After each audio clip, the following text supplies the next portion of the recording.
మీ శ్రేయస్సు కోసం చేసే పూజలు, హోమాలు, యజ్ఞాలు ఇప్పుడు ఒక్క క్లిక్ దూరంలో వేదమందిర్.com. ఓం శ్రీ మహాగణాధిపతయే నమో నమః. ప్రధానంగా ఈ యుగాది నుండి ఏ నక్షత్రం వారికి ఏ ప్రభావం ఏ రకంగా ఉండబోతుంది అనేటువంటి విషయంలో మొదటిది అశ్విని నక్షత్రంలో 1, 2, 3, 4 ఈ 4 పాదాలలో జన్మించిన పురుషులు ప్రతి విషయమునందుయు కూడా ఆచి తూచి వ్యవహరించటం చాలా అవసరం. ఎందువలనంటే చండాల యోగం అనేటువంటిది ఆపాదించడం వలన వారికి మంచి జరిగిన చెడు జరిగిన ఆశ్చర్యపోకర్లా.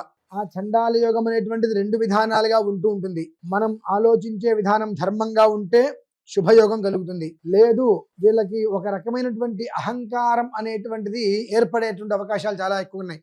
నేను, నాది, నాకు తెలుసు అని ఆ పదం కనుక మన మనస్సులోకి వచ్చినట్లయితే జరిగేటువంటిది మొత్తం కూడా నెగిటివ్గా జరిగేటువంటి అవకాశాలు ఎక్కువగా ఉన్నాయి. కారణం చేత మీరు చాలా జాగ్రత్తగా ఉండటం అత్యంత అవసరము.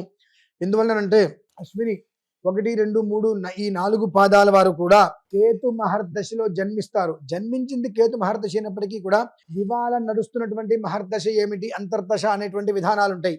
ఈ మహర్దశలకు మీ నక్షత్రానికి, మీ రాశికి, మీ లగ్నానికి ఈ పరాభవనామ సంవత్సరంలో ఉన్నటువంటి బృహస్పతి గురుస్థానానికి, రాజస్థానానికి, మంత్రి కుజస్థానానికి కూడా సంబంధం ఏర్పడి ఉంటుంది. కాబట్టి ఆ సంబంధం మిత్రత్వం ఉందా, శత్రుత్వం ఉందా అనేటువంటి ఒక విధానము చే దాని ప్రభావం మనం ఎక్కువగా తీసుకోవాల్సిన పరిస్థితి ఉంటుంది. కాబట్టి ప్రతి విషయంలోనూ కూడా 1కి 2 సార్లు ఆలోచించి అడుగు ముందుకు వేయడం చాలా ఉత్తమం. అలాగే ఈ 4 పాదాలలో జన్మించినటువంటి స్త్రీలు ఎవరైతే ఉంటారో జాగ్రత్తగా కూడా కుటుంబాన్ని ఒక ప్రణాళికలో నడిపించుకుంటూ, మామూలుగా ఈ నక్షత్రంలో జన్మించినటువంటి స్త్రీలు సాత్విక లక్షణంతో కూడి ఉంటారు.